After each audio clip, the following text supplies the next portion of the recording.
بسم اللہ الرحمن الرحیم۔ السلام علیکم ورحمۃ اللہ وبرکاتہ۔ حضرت علی حجویری المعروف داتا گنج بخش کا اصل نام علی بن عثمان بن علی ہے۔ آپ نے اپنی کتاب کشف المحجوب میں اپنا نام ابو الحسن علی بن عثمان بن علی الجلابی الحجویری الغزنوی تحریر فرمایا ہے۔ گویا آپ کا نام علی، کنیت ابو الحسن، لقب گنج بخش، سکونت غزنی شہر، محلہ حجویر و جلاب اور مسلک حنفی ہے۔ آپ سادات خاندان کے چشم چراغ تھے۔ آپ حضرت امام حسن رضی اللہ تعالیٰ عنہ کی اولاد میں سے ہیں۔ آپ کا نسب چند واسطوں سے حضرت امام حسین رضی اللہ تعالیٰ عنہ سے بھی جا ملتا ہے، اور اس طرح آپ اپنے شجرہ نسب کے اعتبار سے دونوں جانب سے حضرت علی بن ابی طالب کی اولاد میں سے ہیں۔ آپ کا سلسلہ نسب یہ ہے: حضرت علی حجویری داتا گنج بخش بن سید عثمان بن سید علی بن سید عبد الرحمن بن سید ابو الحسن علی بن سید حسن اصغر بن حضرت زید بن حضرت امام حسن رضی اللہ تعالیٰ عنہ بن حضرت علی رضی اللہ تعالیٰ عنہ۔ تمام احباب سے گزارش ہے کہ ہمارا چینل سبسکرائب کیجیے۔ روایات کے مطابق حضرت داتا گنج بخش سلطان محمود غزنوی کے عہد حکومت میں افغانستان میں ان کے دارالسلطنت معروف شہر غزنی میں پیدا ہوئے۔ اصل وطن غزنی ہونے کے باوجود آپ بالعموم حجویری اور جلابی کے نام سے مشہور ہیں۔ اس کی وجہ یہ ہے کہ آپ کی پیدائش آپ کے ننیحال محلہ حجویر میں ہوئی، کیونکہ آپ کی والدہ ماجدہ محلہ حجویر کی رہنے والی تھیں، اور جب آپ کی ولادت ہوئی تو وہ اپنے والدین کے گھر مقیم تھیں۔ اسی نسبت سے آپ حجویری کہلائے۔ بعض محققین کی رائے میں آپ کی ولادت ماہ ربیع الاول 373 ہجری میں ہوئی، جبکہ بعض مورخین نے آپ کی پیدائش کا سال 400 ہجری لکھا ہے، اور دیگر تذکرہ نگاروں نے آپ کی تاریخ ولادت 400 ہجری سے اتفاق کیا ہے۔ زیادہ مشہور یہ ہے کہ آپ 400 ہجری بمطابق 1009 عیسوی کے قریب پیدا ہوئے۔ آپ نے جس خاندان میں آنکھ کھولی اس کا شمار غزنی کے ممتاز اور عالم و فاضل گھرانوں میں کیا جاتا تھا۔ آپ کے نانا غزنی کی سرکردہ شخصیات میں شمار کیے جاتے تھے، اور مالی اعتبار سے بھی یہ ایک مضبوط اور مستحکم خاندان تصور کیا جاتا تھا۔ پورا خاندان روحانیت اور تصوف کی بنا پر علم و عمل کا گہوارہ تھا۔ آپ کے ماموں اپنے زہد و تقوی کی بنا پر تاج الاولیاء کے لقب سے معروف تھے، اور شرافت و صداقت میں ان کا کوئی ثانی نہ تھا۔ خاندان سادات سے تعلق ہونے کی وجہ سے معزز تصور کیے جاتے، اور لوگ ہمیشہ انہیں احترام کی نگاہ سے دیکھتے تھے۔ آپ کے والد محترم حضرت سید عثمان بن علی اپنے وقت کے جید عالم اور فقیہ الاثر انسان تھے۔ 4 صدی ہجری کے آخر میں بہاءالدولہ عباسی حکمران کے دور میں مملکت اسلامیہ میں ہر طرف بدامنی اور افراتفری پھیل گئی۔ لوگ حکومت کے رویے سے تنگ آ چکے تھے۔ جان کے خطرات لاحق ہوئے تو حالات سے تنگ امن و امان کی تلاش میں اپنے وطن سے نکل کر سید عثمان بن علی غزنی میں آ کر آباد ہو گئے۔ آپ پہلے شخص ہیں جو آل سبکتگین کے دور میں غزنی میں آ کر آباد ہوئے۔ آپ چونکہ غزنی میں نووارد تھے، اس لیے ابتدا میں آپ کو کچھ مالی مشکلات کا سامنا بھی کرنا پڑا۔ بہرحال سید عثمان نے اپنی مشکلات پر جلد ہی قابو پا لیا، اور اپنی خداداد صلاحیتوں کو بروئے کار لاتے ہوئے غزنی کے محلہ جلاب میں آباد ہو گئے۔ آپ چونکہ عالم تھے، اس لیے فارغ وقت میں دینی اور علمی خدمات میں مصروف رہتے۔ آپ نے ساری عمر رزق حلال کمایا، اور اسی سے اپنی اور اپنے اہل و عیال کی کفالت کی۔ آپ میں وہ تمام خوبیاں اور کمالات موجود تھے جو ایک متقی، پرہیزگار، زاہد اور عابد شخص کی شخصیت کا خاصہ ہوتی ہیں۔ آپ کا وصال غزنی میں ہوا اور یہیں پر مدفون ہوئے۔ آپ کی والدہ ماجدہ ایک نیک سیرت دیندار پاک باز خاتون تھیں۔ اپنی شرافت اور دینداری کی وجہ سے پورے خاندان میں نہایت عزت اور احترام کی نگاہ سے دیکھی جاتی تھیں۔ آپ انتہائی خوش اخلاق خاتون تھیں۔ لوگوں سے ہمیشہ محبت اور ہمدردی کا سلوک روا رکھتیں۔ سلیقہ شعار ہونے کے ساتھ بہت مہمان نواز بھی واقع ہوئی تھیں۔ آپ کی شادی سید عثمان بن علی سے ہوئی اور حضرت داتا گنج بخش آپ کی اکلوتے اولاد تھے۔ آپ ایک شفیق ماں تھیں۔ آپ کا وصال غزنی میں ہوا اور آپ کو آپ کے بھائی تاج الاولیاء کے مزار کے قریب دفن کیا گیا۔ حضرت علی حجویری داتا گنج بخش کا قد میں آنا، جسم سڈول اور گٹھا ہوا تھا۔ جسم کی ہڈیاں مضبوط اور چوڑی تھیں۔ فراخ سینہ اور ہاتھ پیر مناسب تھے۔ چہرہ نہ زیادہ گول تھا نہ لمبا۔ رنگت سرخ و سفید چمکدار تھی۔ جبیں کشادہ اور بال سیاہ گھنے تھے۔ بڑی اور غلافی آنکھوں پر خمدار گھنی ابرو تھیں۔ ناک ستواں، ہونٹ درمیانے اور رخسار بھرے ہوئے تھے۔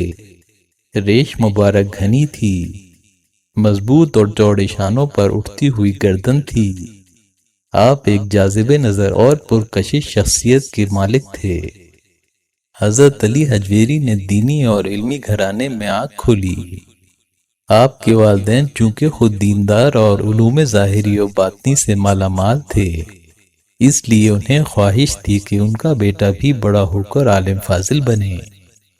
غزنی شہر میں دنیا اسلام کے معروف و ممتاز علماء و فضلاء قیام پذیر تھے۔ غزنی ان دنوں علم و ادب کا گہوارہ تھا۔ شہر میں کئی مدارس تھے جن میں تعلیم و تربیت کا بہترین انتظام تھا۔ یہی وجہ تھی کہ دور دراز سے طالب علم حصول علم کے لیے غزنی آتے۔ اس وقت مساجد میں دینی مدرسے بھی موجود تھے جو تشنگان علم کی پیاس بجھاتے اور انہیں قرآن و حدیث کی تعلیم سے سیراب کرتے۔ مختصر یہ کہ غزنی کا ماحول خالص اور علمی تھا۔ غرض طلباء کے لیے وہاں ہر طرح کی تعلیمی سہولیات میسر تھیں۔ آپ کے گھر کا ماحول بہت پاکیزہ اور روحانی تھا۔ یہ اسی گھریلو ماحول کا اثر تھا کہ آپ نے بچپن ہی سے نماز کی پابندی شروع کر دی۔ آپ کے مزاج میں بچپن ہی سے فطرتاً سنجیدگی اور متانت نمایاں تھی۔ اس لیے آپ نے بچپن میں عام بچوں کی طرح کھیل کود میں بالکل دلچسپی نہ لی۔ نیک سیرت والدین کی تربیت نے آپ کے اخلاق کو شروع ہی سے پاکیزگی کے سانچے میں ڈھال دیا تھا۔ آپ نے ابتدائی عمر ہی سے بڑی محتاط اور پاکیزہ زندگی بسر کی۔ عبادت کا شوق آپ کو بچپن ہی سے تھا۔ ہوش سنبھالتے ہی آپ کو تعلیم کے لیے مکتب میں بٹھا دیا گیا۔ عروج شناسی کے بعد آپ نے قرآن کریم پڑھنا شروع کیا۔ آپ نے قرآن مجید کی تعلیم اپنے والد یا کسی استاد سے 4 سال کی عمر میں حاصل کرنی شروع کی۔ فطری طور پر اللہ تعالیٰ نے آپ کو کمال کا حافظہ اور غیر معمولی ذہانت عطا کی تھی۔ چنانچہ تھوڑے ہی عرصے میں آپ نے قرآن پاک پڑھنے کی سعادت حاصل کر لی۔ حضرت علی حجویری محمود غزنوی کے قائم کردہ دینی مدرسے میں تعلیم حاصل کر رہے تھے۔ اس وقت آپ کی عمر بمشکل 12-13 سال کی ہوگی۔ حصول علم کے جذبے سے سرشار آپ اپنی تعلیم میں اتنے محو ہوتے کہ صبح سے شام ہو جاتی مگر کبھی پانی تک نہ پیتے۔ اس مدرسے کے رضوان نامی سفید باریش بزرگ معلم اپنے اس خاموش طبع طالب علم کو تکریم کی نگاہوں سے دیکھتے تھے۔ ایک دفعہ محمود غزنوی کا گزر اس مدرسے کی جانب سے ہوا تو وہ اس عظیم درسگاہ میں آ گیا۔ دیگر شاگردوں کے برعکس حضرت علی حجویری اپنے کام میں اتنا منہمک تھے کہ ان کو ارد گرد کی کوئی خبر نہ تھی۔ بزرگ معلم نے پکارا، علی دیکھو کون آیا ہے۔ اب کیا تھا، ایک طرف محمود غزنوی اور دوسری طرف ایک کمسن راہ حق کا متلاشی۔ عجیب منظر تھا۔ محمود غزنوی نے اس نوعمر طالب علم کی تجلیات کی تاب نہ لاتے ہوئے فوراً نظریں جھکا دیں اور معلم سے کہا، واللہ یہ بچہ اللہ کی طرف راغب ہے۔ بے شک ایسے طالب علم اس مدرسے کی زینت ہیں۔ فاتح سومنات سلطان محمود غزنوی، جس کے نام سے ہندوستان کے بڑے بڑے راجے اور مہاراجے تھر تھر کانپتے تھے اور جس کی تلوار سے سارا ہندوستان لرز اٹھا، وہ ایک کمسن طالب علم کی تجلیات کی تاب نہ لاتے ہوئے اس کے سامنے سرنگوں ہو گیا۔ قرآن مجید کی ابتدائی تعلیم حاصل کرنے کے بعد حضرت علی حجویری نے غزنی کے مختلف مدارس سے اس دور کے مروجہ علوم یعنی عربی اور فارسی کی تعلیم حاصل کی۔ اس کے بعد علم فقہ، علم حدیث و تفسیر، علم منطق اور فلسفے پر عبور حاصل کیا۔ یوں آپ کو ابتدا میں علم شریعت میں پوری طرح مہارت حاصل ہو گئی۔ اس کے بعد مختلف شہروں کا سفر کر کے علوم ظاہری و باطنی کی صحیح جاری رکھی اور علمی پختگی حاصل کرنے کے لیے متعدد علماء و اساتذہ سے فیض حاصل کیا۔ حضرت علی حجویری جب ظاہری اور دینی علوم مکمل کر چکے تو ان کے دل میں تزکیہ نفس کے لیے راہ طریقت پر گامزن ہونے کا شوق پیدا ہوا۔ آپ کے زمانے میں ابو الفضل محمد بن حسن ختلی کو شیخ کامل اور ولایت کا بلند درجہ حاصل تھا۔ علوم ظاہری اور باطنی میں ان کا کوئی ہم پلہ نہیں تھا۔ اپنے ہم عصر بزرگوں میں انہیں بلند مقام حاصل تھا۔ حضرت داتا گنج بخش جس زمانے میں سیر و سیاحت میں مشغول تھے تو ایک مرتبہ سفر شام میں جب وہ ملک شام پہنچے تو وہاں آپ کی ملاقات حضرت ابو الفضل محمد بن حسن ختلی سے ہوئی۔ آپ ان کی عالمانہ اور عارفانہ گفتگو سے اتنے متاثر ہوئے کہ ان کے دست مبارک پر بیعت کر لی۔ دوسری طرف حضرت ابو الفضل ختلی نے بھی آپ کی پیشانی پر ولایت کا نور باطن نگاہوں سے دیکھ لیا۔ اس طرح آپ راہ سلوک کی طلب میں سلسلہ جنیدیہ سے منسلک ہو گئے۔ روحانی فیوز و برکات آپ نے اپنے مرشد سے حاصل کیے اور اپنی کتاب کشف المحجوب میں مختلف مقامات پر اس کا اظہار کیا ہے۔ حضرت سید علی حجویری داتا گنج بخش فرماتے ہیں کہ میں نے شیخ ابو الفضل ختلی سے زیادہ باروب، صاحب جلال اور دبدبے والا انسان نہیں دیکھا۔ آپ بہت کم کھاتے اور اپنے عقیدت مندوں کو بھی اس کی تلقین فرماتے۔ آپ صوفیوں کے ظاہری لباس اور روایات کے پابند نہیں تھے، بہت معمولی لباس زیب تن کیا کرتے تھے۔ ایک بار ایک جامہ پہنا، وہی جامہ برسوں آپ کے بدن پر رہا، دھو کر پھر وہی پہن لیتے، پھٹ جاتا تو پیوند لگا لیتے۔ حضرت علی حجویری فرماتے ہیں کہ ایک دفعہ میں اپنے پیر و مرشد شیخ ابو الفضل ختلی کے ساتھ بیت الجن سے دمشق کا سفر کر رہا تھا۔ راستے میں بارش ہوئی، بے انتہا کیچڑ کی وجہ سے ہم بہت مشکل سے چل رہے تھے کہ اچانک میری نظر مرشد پر پڑی تو کیا دیکھتا ہوں کہ ان کا لباس بھی خشک ہے اور پاؤں پر بھی کہیں کیچڑ کا نشان نہیں۔ مجھے بڑی حیرت ہوئی، دریافت کیا تو فرمایا، ہاں، جب سے میں نے اللہ تعالیٰ پر توکل کرتے ہوئے ہر قسم کے وہم اور شبہ کو دور کر دیا اور دل کو ہراس و لالچ کی دیوانگی سے محفوظ کر لیا، تب سے اللہ تعالیٰ نے میرے پاؤں کو کیچڑ سے محفوظ کر رکھا ہے۔ حضرت علی حجویری فرماتے ہیں کہ میرے پیر و مرشد ابو الفضل ختلی کی وفات کے وقت ان کا سر مبارک میری گود میں تھا۔ اس وقت میں سخت مضطرب و پریشان تھا۔ میری حالت دیکھ کر مرشد فرمانے لگے کہ میں تمہیں عقیدے کا ایک مسئلہ بتاتا ہوں، اگر تم اس کو سمجھ گئے اور اس پر عمل کیا تو ہر قسم کے دکھ، رنج اور تکلیف سے بچ جاؤ گے۔ یاد رکھو کہ اللہ تعالیٰ کے ہر کام میں حکمت اور مصلحت پوشیدہ ہوتی ہے۔ وہ حالات کو ان کے نیک و بد کا لحاظ کر کے پیدا کرتا ہے۔ اس لیے اے بیٹا، اس کے کسی فعل پر انگشت نمائی نہ کرنا اور نہ ہی دل میں اس پر معترض ہونا۔ اس کے بعد خاموش ہو گئے اور اپنی جان جانے آفری کے سپرد کر دی۔ آپ کا وصال وادی بیت الجن میں ہوا اور وہیں آپ کو سپرد خاک کیا گیا۔ حضرت علی حجویری المعروف داتا گنج بخش نے متعدد اساتذہ کرام سے کسب فیض کیا، جن سے ان کو روحانی اور دلی تعلق رہا اور جن کے فضائل اور کرامات کا ذکر اپنی مشہور تالیف کشف المحجوب میں کیا ہے۔ سیر و سیاحت بزرگان دین اور اولیاء اللہ کی زندگیوں کا جز رہا ہے۔ حضرت علی حجویری کے زمانے میں مرید اپنے پیر و مرشد کے ساتھ تکمیل دین کے لیے دور دراز کی سیاحت پر نکلا کرتے تھے تاکہ خلق کو صراط مستقیم کے راستے پر گامزن کر سکیں۔ سفری سہولیات اگرچہ نہ ہونے کے برابر تھیں، اس کے باوجود آپ نے اپنے پیر و مرشد کے ہمراہ اور اکیلے بھی بہت سے ممالک کی سیاحت کی۔ حضرت علی حجویری بھی تلاش حق کے جویا تھے۔ انہوں نے اس کی تلاش میں دور دراز کے سفر اختیار کیے، قدم قدم پر رحمت الہی کے جلووں کا نظارہ کیا، کئی مقامات عبرت کا مشاہدہ کرنے کا موقع ملا، اور متعدد علماء و مشائخ فضلہ اور اولیاء کرام سے بھی ملاقات کا شرف حاصل ہوا، اور ان کی کرامات سے فیضیاب ہونے کا موقع ملا، جن سے علم اور معرفت کی بہت ہی راہیں روشن ہو گئیں۔ حضرت علی حجویری نے اپنے عالم شباب کا زمانہ بلاد اسلامیہ کی سیر و سیاحت میں گزارا، اور اپنے اساتذہ کے ساتھ سفر کی صعوبتوں، مصائب اور تکالیف کو برداشت کیا۔ جن صبر آزما حالات و احوال اور جن مقامات و حوادث سے آپ کو گزرنا پڑا، اس سے آپ کی شخصیت کی مضبوطی اور استقامت میں مزید اضافہ ہوتا چلا گیا۔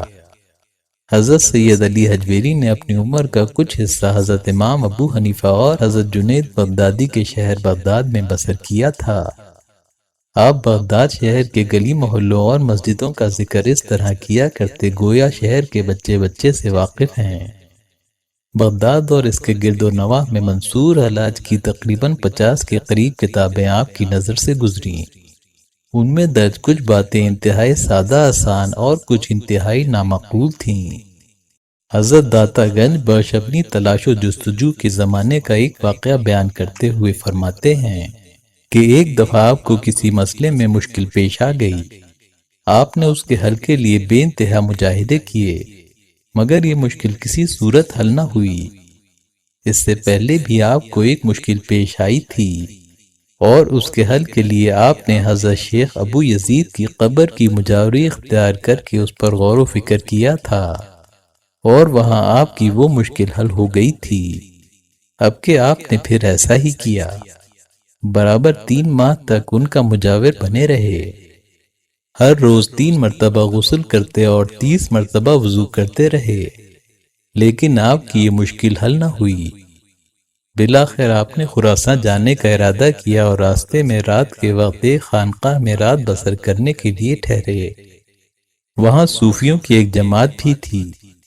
آپ کے پاس اس وقت موٹے کھردرے ٹاٹ کی ایک گودری تھی، اور وہی آپ نے پہن رکھی تھی۔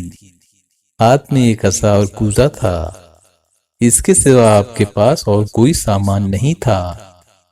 صوفیوں نے آپ کو بہت حقارت کی نظر سے دیکھا اور اپنے خاص انداز میں ایک دوسرے سے کہا کہ یہ ہم میں سے نہیں ہے، اور وہ اپنی اس بات میں سچے تھے، کیونکہ آپ فی الواقع ان میں سے نہ تھے۔ آپ تو محض ایک مسافر کی حیثیت سے رات بسر کرنے کے لیے ان کے پاس پہنچ گئے تھے، ورنہ ان کے طور طریقوں سے آپ کا کوئی سروکار نہ تھا۔ انہوں نے خانقاہ کے نیچے کے ایک کمرے میں آپ کو ٹھہرا دیا، اور ایک سوکھی روٹی اور وہ بھی روکھی آپ کے آگے رکھ کر خود کھانے کے لیے اوپر چوبارے میں جا بیٹھے۔ جو کھانا وہ خود کھا رہے تھے ان کی خوشبو آپ تک پہنچ رہی تھی، اور اس کے ساتھ چوبارے پر سے بھی طنزیہ انداز میں آپ سے باتیں کرنے لگے۔ جب وہ کھانے سے فارغ ہوئے تو خربوزے لے کر بیٹھ گئے اور اس کے چھلکے آپ پر پھینکنے لگے۔ ایسا معلوم ہوتا تھا کہ ان کی طبیعت کی خوشی اس وقت حضرت علی حجویری کی توہین پر موقوف تھی۔ آپ اپنے دل میں اپنے رب سے کہہ رہے تھے کہ بار الہی، اگر میں نے تیرے دوستوں کا لباس نہ پہنا ہوا ہوتا تو میں ضرور ان کی ان حرکات کا مزہ ان کو چکھا دیتا، لیکن چونکہ آپ اسے اللہ تعالیٰ کی طرف سے ابتلا و آزمائش سمجھ کر برداشت کر رہے تھے، اس لیے جس قدر زیادہ وہ آپ پر طعن و ملامت کرتے آپ اور خوش ہوتے، یہاں تک کہ اس طعن و ملامت کا بوجھ اٹھانے کی وجہ سے آپ کی وہ مشکل جس کے لیے آپ مجاہدوں اور اس سفر کی مشقت اٹھا رہے تھے وہیں حل ہو گئی۔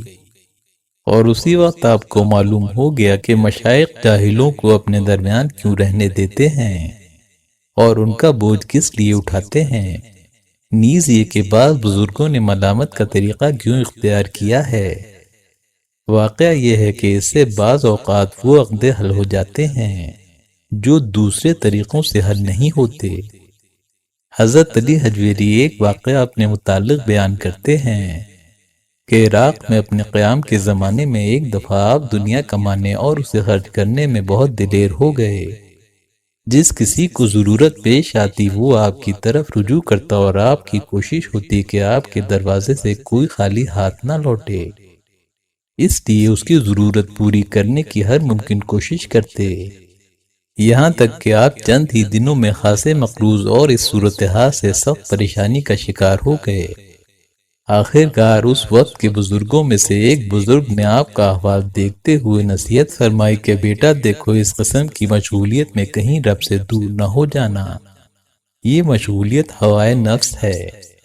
اگر کسی کے دل کو اپنے سے بہتر پاؤ تو اس کی خاطر پریشانی اٹھاؤ، تمام مخلوق کے کفیل بننے کی کوشش نہ کرو، کیونکہ اپنے بندوں کے لیے اللہ خود کافی ہے۔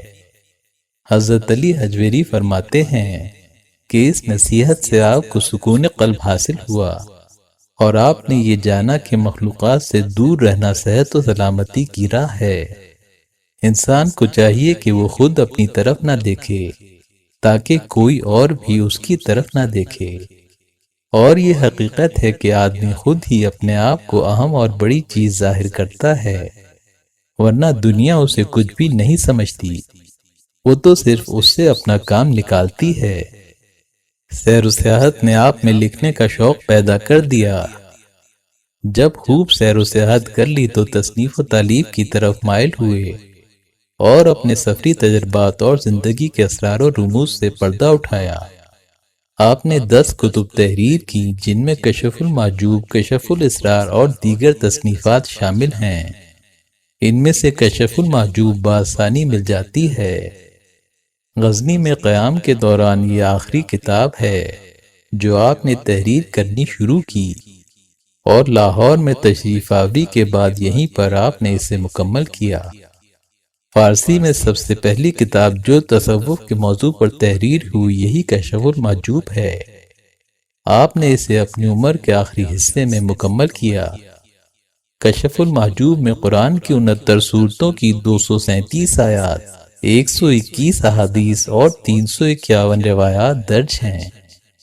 جب حضرت داتا گنج بخش محصول معرفت کی بلندیوں کو چھونے لگے تو آپ کے مرشد ابوالفضل ختلی نے آپ کو حکم دیا کہ لاہور جاؤ اور اپنے علم و فضل سے اسلام کی شمع روشن کرو اور اللہ کی مخلوق کو رشد و ہدایت کے راستے پر گامزن کرو۔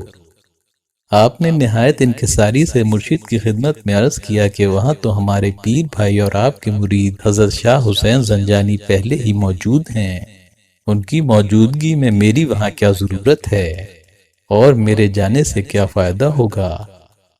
اس کے جواب میں شیخ ابوالفضل ختلی نے فرمایا، اے ابوالحسن، یہ تمہارے سوچنے کا کام نہیں، بس تم تبلیغ دین کا فریضہ انجام دینے کے لیے فوراً لاہور روانہ ہو جاؤ اور وہاں دین اسلام کی ترویج و اشاعت کا کام کرو۔ آپ نے اپنے پیر و مرشد کے حکم کی تعمیل بجا لاتے ہوئے اپنے وطن غزنی کو خیر باد کہا اور دین اسلام کی تبلیغ کا بے مثل شوق لیے کئی مہینوں کے پہاڑوں اور دریاؤں پر مشتمل دشوار گزار راستے طے کرتے ہوئے لاہور پہنچے۔ شیخ حسین زنجانی پہلے ہی لاہور میں مقیم تھے اور رشد و ہدایت کا فریضہ انجام دے رہے تھے۔ شہر کے داخلی دروازے تک پہنچتے پہنچتے شام ہو گئی اور قلعے کے دروازے بند ہو چکے تھے۔ شہر کی حفاظت کے پیش نظر داخلی دروازے شام کو بند کر دیے جاتے تھے، لہٰذا آپ کو اپنے دیگر ساتھیوں اور مسافروں کے ہمراہ رات شہر سے باہر ہی بسر کرنی پڑ گئی۔ جب صبح ہوئی اور شہر میں داخل ہونے کا قصد کیا تو کیا دیکھتے ہیں کہ سامنے سے ایک بہت بڑا ہجوم ایک جنازہ اٹھائے قلعے سے باہر آ رہا تھا۔ دریافت کرنے پر معلوم ہوا کہ یہ شیخ میرا حسین زنجانی کا جنازہ تھا۔ یہ سن کر آپ دم بخود رہ گئے۔ آپ کو اس وقت مرشد کے حکم کی حکمت سمجھ میں آئی اور بے اختیار آپ کی زبان مبارک سے نکلا کہ اللہ شیخ کو جزائے خیر دے، وہ واقعی روشن ضمیر تھے۔ جب جنازے کی شرکا نے آپ کا یہ عجیب فقرہ سنا تو اس کے بارے میں استفسار کیا۔ حضرت علی حجویری نے انہیں پورا واقعہ سنا دیا۔ جب لوگوں کو معلوم ہوا کہ آپ حضرت شیخ حسین زنجانی کے پیر بھائی ہیں تو انہوں نے اصرار کیا کہ شیخ حسین زنجانی کا جنازہ آپ پڑھائیں۔ چنانچہ آپ نے شیخ حسین زنجانی کا جنازہ پڑھایا اور پھر تدفین سے فارغ ہو کر شہر میں داخل ہوئے اور پھر لاہور میں مستقل سکونت اختیار فرمائی۔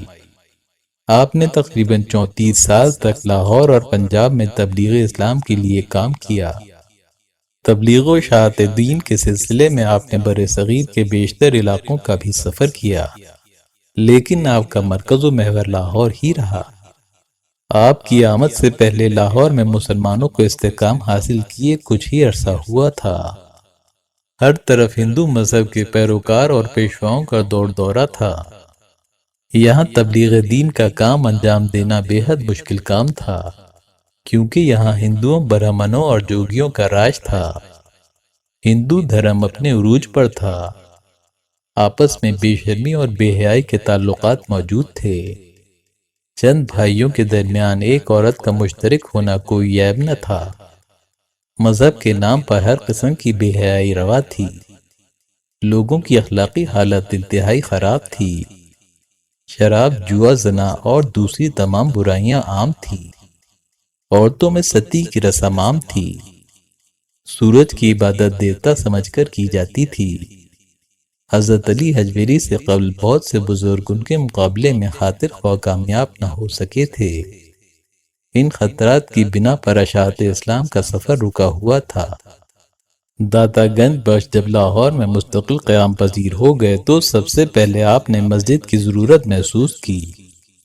جس جگہ آپ نے قیام کیا تھا اس کے قریب ہی اپنے دست مبارک سے مسجد کا سنگ بنیاد رکھا اور ایک مزدور کی حیثیت سے اس مسجد کی تعمیر میں خود حصہ لیا۔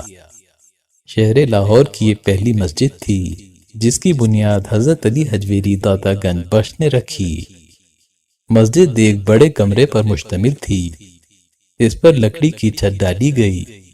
اس مسجد سے متصل ایک حجرہ تھا جس میں آپ آرام فرماتے تھے۔ اس زمانے میں یہ پہلی مسجد تھی جس کو بطور درسگاہ بھی استعمال کیا گیا۔ آپ مسجد میں درس و تدریس اور تبلیغ اسلام کا کام کرتے اور بچوں کو قرآن کی تعلیم دیتے۔ اس کے ساتھ ساتھ آپ نے اپنے مریدین اور ساتھیوں کے لیے خانقاہ تعمیر کی اور درس و تدریس کے سلسلے کا آغاز کیا۔ اس وقت لاہور میں تقریباً تمام تر مسلمان علماء اور بااثر طبقے کے بچے آپ کے یہاں تعلیم حاصل کرتے تھے۔ آپ کی تعلیمات سے معاشرتی اصلاح اور دین کی ترویج و اشاعت میں روز افزوں اضافہ ہوا اور عوام و خاص میں آپ کی مقبولیت میں روز بروز اضافہ ہوتا چلا گیا۔ حضرت داتا گنج بخش دن کو طالب علموں کی تدریس اور رات کو طالبان حق کو تلقین کیا کرتے۔ ہزاروں جاہل ان کے ذریعے سے عالم، ہزاروں کافر مسلمان، ہزاروں گمراہ راست رو، ہزاروں دیوانے صاحب عقل و خرد، ہزاروں ناقص کامل اور ہزاروں فاسق نیکوکار بن گئے۔ تمام زمانے نے ان کی غلامی کو اپنا فخر تصور کیا۔ دور دراز سے لوگ آپ کی خدمت میں آ کر فیضیاب ہوتے۔ اس وقت لاہور مرجع علماء و فضلہ تھا۔ آپ کی آمد سے قبل جو بزرگ تبلیغ اسلام کا فریضہ انجام دے رہے تھے ان کی کاوشوں کی بدولت بہت سے لوگ حلقہ اسلام میں داخل ہوئے۔ آپ نے ان کی کاوشوں کو تیز کیا۔ آپ کا لاہور آنے کا اولین مقصد لوگوں کو دین حق کی دعوت دینا تھا۔ آپ کی تبلیغ تاریخ اسلام میں ایک سنگ میل کی حیثیت رکھتی ہے۔ آپ نے رضا الہی کی خاطر خلوص دل سے دین کی ترویج و اشاعت کا بیڑا اٹھایا، اور پھر دیکھتے ہی دیکھتے آپ کے ارشادات عالیہ اور مواعظ حسنہ کی اثر انگیزی سے لوگ اسلام کی حقانیت کو سمجھتے ہوئے جوق در جوق دائرہ اسلام میں داخل ہونے لگے۔ آپ کے پاس جو بھی آتا اسے دین اسلام کے عقائد سے آگاہ کرتے، اللہ پر ایمان لانے کی ترغیب دیتے اور ان کے لیے بارگاہ الہی میں دعا فرماتے کہ اے اللہ ان کو اسلام قبول کرنے کی سعادت عطا فرما۔ آپ کی دعاؤں کی برکت سے کئی مریضوں کو شفا نصیب ہوئی۔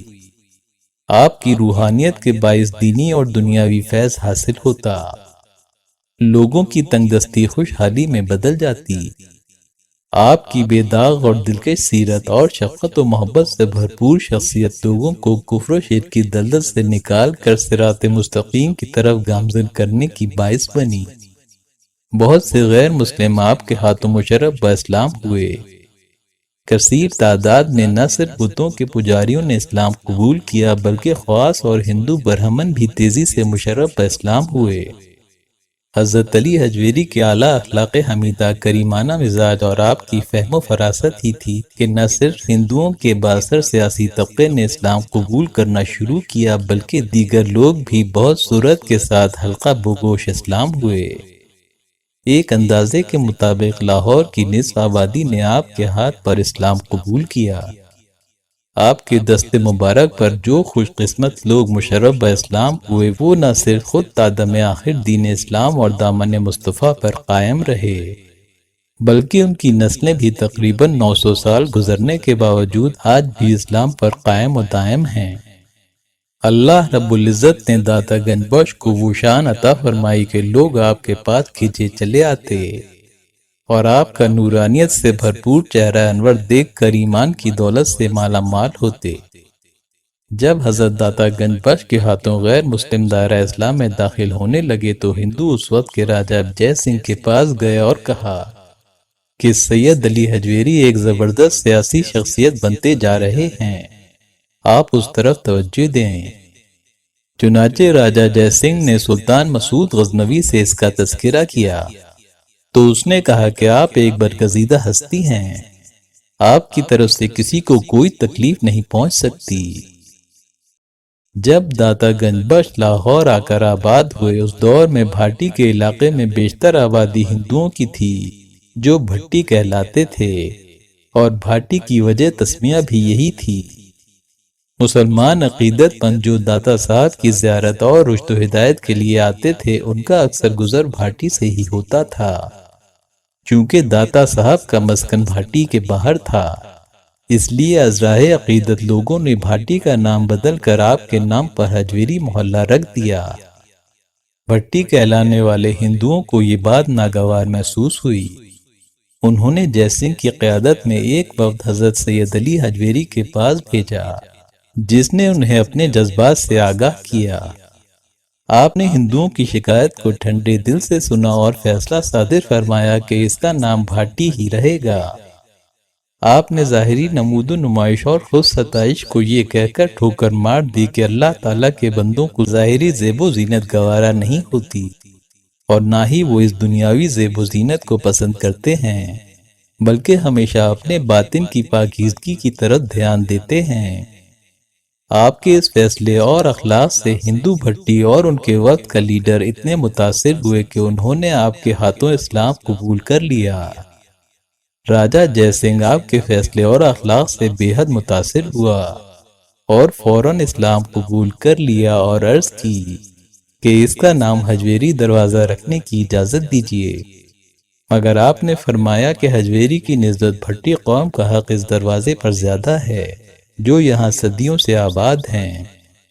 اس واقعے کے تقریباً 1 ماہ کے اندر ہی ساری بھٹی قوم دائرہ اسلام میں داخل ہو گئی۔ آپ نے سنت نبوی کے مطابق شادی کی مگر اللہ تعالیٰ نے زیادہ عرصے اس میں مشغول نہ رہنے دیا۔ کشف المحجوب کے مطالعے سے معلوم ہوتا ہے کہ سید علی حجویری نے 2 نکاح کیے۔ پہلی شادی ابتدائی جوانی میں ہوئی مگر زوجہ جلد ہی وفات پا گئیں۔ 11 سال بعد دوسرے نکاح کا موقع خود بخود فراہم ہو گیا جس کے بارے میں حضرت داتا گنج بخش اپنی کتاب کشف المحجوب میں لکھتے ہیں، میں 1 سال تک اس آفت میں غرق رہا، چنانچہ قریب تھا کہ میرا دین تباہ ہو جاتا کہ اللہ تعالیٰ نے اپنی محبت اور لطف و کمال کی بخشش سے مجھے نجات عطا کی۔ ان کی تحریر سے یہ اخذ ہوتا ہے کہ ایک کے بعد دوسری بیوی کا بھی 1 سال بعد انتقال ہو گیا۔ دوسری بیوی کی وفات کے بعد آپ نے زندگی بھر نکاح نہیں کیا۔ پروفیسر نکلسن کشف المحجوب کے انگریزی ترجمے میں لکھتے ہیں کہ آپ کی ازدواجی زندگی نہایت مختصر تھی۔ حضرت سید علی حجویری اولیاء کاملین میں شمار ہوتے ہیں۔ اللہ تعالیٰ نے آپ کو کرامات کے ذریعے مکرم فرمایا۔ آپ سے بے شمار کرامات ظاہر ہوئیں جو اللہ تعالیٰ کی عنایتیں ہیں۔ آپ کو جو سب سے عظیم سعادت و کرامت اللہ تعالیٰ کی طرف سے عطا ہوئی وہ نبی کریم صلی اللہ علیہ وآلہ وسلم کی خواب میں 2 مرتبہ زیارت تھی۔ خواب میں آپ کو 2 مرتبہ حضور صلی اللہ علیہ وآلہ وسلم سے گفتگو کا شرف حاصل ہوا۔ حضرت علی حجویری نے لاہور میں جب دین حق کی تبلیغ شروع کی تو لاہور میں ہندو دھرم پورے عروج پر تھا۔ ہندو کلمہ حق سننے کو بالکل تیار نہ تھے، مگر آپ کی شب و روز محنت اور اللہ کے فضل و کرم سے آہستہ آہستہ لوگ اسلام کی طرف مائل ہونا شروع ہو گئے اور مشرف با اسلام ہوئے۔ رفتہ رفتہ آپ کی شہرت دور دور تک پھیل گئی کہ اللہ کا ایک ولی لاہور شہر میں رہتا ہے جو دین اسلام کی تبلیغ کرتا ہے۔ جب آپ کی تبلیغی سرگرمیوں کی اطلاع حاکم لاہور کو ہوئی تو وہ آگ بگولا ہو گیا اور اس نے اپنے سپاہیوں کو حکم دیا کہ فوراً اس فقیر کو شہر سے باہر نکال دیا جائے۔ رات ہوئی تو ہندو سپاہیوں کا ایک دستہ داتا صاحب کی قیام گاہ پر آیا۔ دیکھا تو وہ ایک جھونپڑی میں ذکر الہی میں مشغول تھے۔ سپاہیوں نے آپ سے کہا کہ ہمیں لاہور کے حاکم نے بھیجا ہے کہ آپ کو یہاں سے نکال دیں۔ آپ نے انہیں سمجھایا مگر وہ بضد تھے کہ آپ یہاں سے کوچ کر کے کہیں اور چلے جائیں۔ آپ نے فرمایا کہ میں تو یہاں اللہ کے حکم سے آیا ہوں، اب جو بھی میرے ساتھ ہو اللہ میرا حامی و ناصر ہے۔ حاکم کے بھیجے ہوئے سپاہیوں نے آپ کی جھونپڑی کو آگ لگانے کی کوشش کی مگر آگ نہ لگی۔ ناکام ہو کر واپس لوٹ گئے اور سارا قصہ حاکم کو سنا دیا۔ اس نے سپاہیوں کو ڈانٹا کہ تمہیں اس فقیر کو ضرور شہر سے نکال کر باہر پھینک دینا چاہیے تھا۔ کرنا خدا کا ایسا ہوا کہ کسی وجہ سے حاکم لاہور کے محل میں آگ لگ گئی اور بجھنے میں نہ آتی تھی کہ یکایک اس کے دل میں یہ خیال آیا کہ کل رات میں نے اس فقیر کی جھونپڑی کو جلوانے کا حکم دیا تھا، شاید اسی وجہ سے وہی سزا مجھے مل گئی۔ وہ خود چل کر داتا صاحب کی قیام گاہ پر آیا اور معافی کی درخواست کی۔ آپ نے اسے معاف کر دیا۔ ادھر اسے معافی ملی، ادھر اس کے محل کی آگ خود بخود ٹھنڈی ہو گئی اور وہ آپ سے متاثر ہو کر اسلام لے آیا۔ جب حضرت داتا گنج بخش نے لاہور میں پہلی مسجد تعمیر کرائی تو ادھر ادھر کے لوگوں نے آ کر دیکھا کہ مسجد تو بن گئی لیکن اس کا محراب کعبۃ اللہ کی سمت بالکل سیدھا نہیں ہے بلکہ تھوڑا سا ٹیڑھا ہے۔ آپ نے لوگوں کا اعتراض سن لیا۔ جب مسجد کی تعمیر مکمل ہو گئی تو آپ نے لوگوں کو مسجد میں نماز ادا کرنے کے لیے مدعو کیا۔ جب لوگ نماز سے فارغ ہوئے تو آپ نے انہیں مخاطب کر کے فرمایا کہ لوگ کہتے ہیں کہ یہ مسجد قبلہ رخ نہیں ہے، آؤ دیکھو کہ قبلہ کس طرف ہے۔ جو انہوں نے نظر اٹھا کر دیکھا تو اللہ تعالیٰ نے مسجد سے لے کے کعبۃ اللہ تک تمام حجابات کو درمیان سے اٹھا دیا اور مسجد سے کعبۃ اللہ نظر آنے لگا۔ تمام اعتراض کرنے والے بہت نادم ہوئے اور داتا صاحب سے معذرت کی۔ آپ نے فرمایا کہ اللہ ہر چیز پر قادر ہے۔ آپ کی یہ کرامت اس دور میں کافی مشہور ہوئی۔ حضرت داتا گنج بخش ایک مرتبہ شہر میں اس طرف گئے جہاں راستے میں ہندوؤں کا مندر واقع تھا۔ آپ مندر کے قریب پہنچے تو دیکھا کہ ایک ہندو ایک بت کے سامنے کھڑا ہے اور ہاتھ میں گندم کی روٹی کی بنی ہوئی چوری ہے۔ آپ نے بت سے مخاطب ہو کر کہا کہ اللہ کے حکم سے چوری کھا لو، تو وہ بت چوری کھانے لگا۔ دوسرے ہندو یہ بہانہ بنا کر کہ تمہارے اس عمل سے دیوتا ہم سے ناراض ہو گئے ہیں اس سے علیحدہ ہو گئے۔ اس ہندو نے داتا گنج بخش کی خدمت میں حاضر ہو کر ان کی شکایت کی تو آپ نے فرمایا کہ اپنے رشتہ داروں اور دیگر احباب کو اکٹھا کر لو اور اللہ کی طاقت دیکھ لو۔ حاضرین جمع ہو گئے تو آپ نے پھر سے بت کو حکم دیا کہ چوری کھاؤ، تو وہ چوری کھانے لگا۔ ہندو لوگ یہ نظارہ دیکھ کر حیرت زدہ ہوئے تو آپ نے انہیں دین حق کی دعوت دی۔ اس موقع پر بے شمار لوگ کلمہ پڑھ کر مسلمان ہو گئے۔ ایک روز حضرت علی حجویری اپنی قیام گاہ پر یاد الہی میں مصروف تھے کہ ایک بوڑھی عورت سر پر دودھ کا مٹکا اٹھائے وہاں سے گزری۔ آپ نے اس عورت سے کہا کہ تم اس دودھ کی قیمت لے لو اور یہ دودھ ہمیں دے جاؤ۔ اس عورت نے جواب دیا کہ میں یہ دودھ آپ کو نہیں دے سکتی، کیونکہ ہم یہ دودھ رائے راجو جوگی کو دیتے ہیں، اور اگر اسے دودھ نہ دیں تو اس کے اثر سے ہماری بھینسوں کے تھنوں سے دودھ کی بجائے خون نکلنے لگتا ہے۔ آپ نے عورت کی بات سن کر کہا کہ تم یہ دودھ ہمیں دے جاؤ تو اللہ کے فضل و کرم سے تمہارے جانوروں کے تھنوں سے خون نہیں نکلے گا، اور وہ پہلے کی نسبت انشاءاللہ زیادہ دودھ دیں گے۔ اس کے علاوہ تم ہر قسم کی آفت سے بھی محفوظ رہو گی، اور تمہیں کسی قسم کا نقصان نہیں ہوگا۔ آپ کی ایمان افروز باتوں سے وہ عورت رضامند ہو گئی، اور اس نے دودھ آپ کو دے دیا اور واپس لوٹ گئی۔ شام کو جب اس نے اپنے جانوروں کا دودھ دوہا تو انہوں نے پہلے کی نسبت بہت زیادہ دودھ دیا، اس کے تمام برتن بھر گئے۔ اللہ تعالیٰ نے اس کے دودھ میں بے پناہ برکت ڈال دی۔ جلد ہی یہ خبر دور دور تک پھیل گئی کہ لاہور شہر میں اللہ کا ایک ولی ہے جسے دودھ دیا جائے تو اللہ تعالیٰ دودھ میں برکت ڈال دیتا ہے۔ چنانچہ لوگ برکت کی خاطر دودھ آپ کے پاس لے آتے، آپ ضرورت کے مطابق دودھ لے لیتے اور بقیہ دودھ انہی لوگوں میں تقسیم کر دیتے، اور جب یہ لوگ گھر جا کر اپنے جانوروں کا دودھ دوتے تو اس میں برکت شامل ہو جاتی، اور وہ پہلے کی نسبت کئی گنا زیادہ ہو جاتا۔ دودھ میں برکت والی کرامت کا نتیجہ یہ ہوا کہ وہ لوگ جو رائے راجو جوگی کو دودھ دیتے تھے انہوں نے نہ صرف اس کو دودھ دینا چھوڑ دیا بلکہ اس کے خلاف ہو گئے۔ جب اسے اس بات کا علم ہوا کہ اللہ کے ولی کی دعا سے اس کا جادو اب بھینسوں کے تھنوں پر نہیں چلتا تو وہ سخت غصے میں داتا صاحب کے پاس آیا اور کہنے لگا کہ آپ نے ہمارا دودھ تو بند کروا دیا، اب ہمارے ساتھ مقابلہ کرو، دیکھیں کون جیتتا ہے۔ آپ نے اسے پیار سے سمجھایا کہ میں کوئی شعبدہ باز نہیں ہوں کہ تمہیں کوئی کمال دکھاؤں، میں تو اللہ کا ایک عاجز بندہ ہوں، اگر تم میں کوئی خوبی ہے تو ضرور دکھاؤ۔ اس پر جوگی نے کچھ پڑھا اور ہوا میں اڑنے لگا۔ حضرت داتا گنج بخش نے جب یہ دیکھا تو آپ نے اپنی جوتیوں کو ہوا میں اچھال دیا، جوتیاں ہوا میں بلند ہو کر اس کے سر پر پڑنے لگیں اور وہ زمین پر آ گیا اور حضرت علی حجویری کے قدموں میں گر گیا۔ تذکرہ نگاروں نے لکھا ہے کہ یہ پہلا ہندو تھا جو حضرت سید علی حجویری کے ہاتھ پر مسلمان ہوا۔ آپ کی کرامت سے اس کافر کی کایا پلٹ گئی اور وہ مسلمان ہو کر معزز و مکرم ہو گیا۔ آپ نے اس کا نام عبداللہ رکھا اور اسے شیخ ہندی کے لقب سے نوازا۔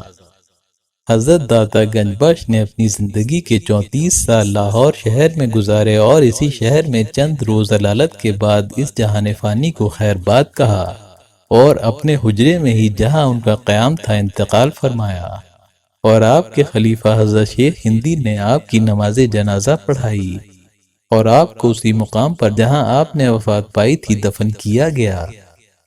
آپ کی وفات 465 ہجری بمطابق 1078 عیسوی میں ہوئی۔ محققین اور تذکرہ نگاروں نے آپ کا سال وفات 465 ہجری یا 466 ہجری بیان کیا ہے۔ حضرت داتا گنج بخش کا عرس ہر سال صفر کی 19 تاریخ کو ہوتا ہے۔ آپ اخلاق حمیدہ کا اعلیٰ نمونہ تھے۔ آپ زندگی بھر حضور نبی کریم صلی اللہ علیہ وآلہ وسلم کے اسوہ حسنہ پر عمل پیرا رہے۔ آپ کے اخلاق حسنہ کے سبب ہی لوگ جوق در جوق حلقہ اسلام میں داخل ہوئے۔ آپ کے پرتاثیر کلام کی بدولت لوگ آپ کی زندگی میں ہی نہیں بلکہ آپ کی رحلت کے بعد بھی آپ کے مزار مبارک پر حاضر ہو کر اپنی روحانی منازل طے کرتے ہیں۔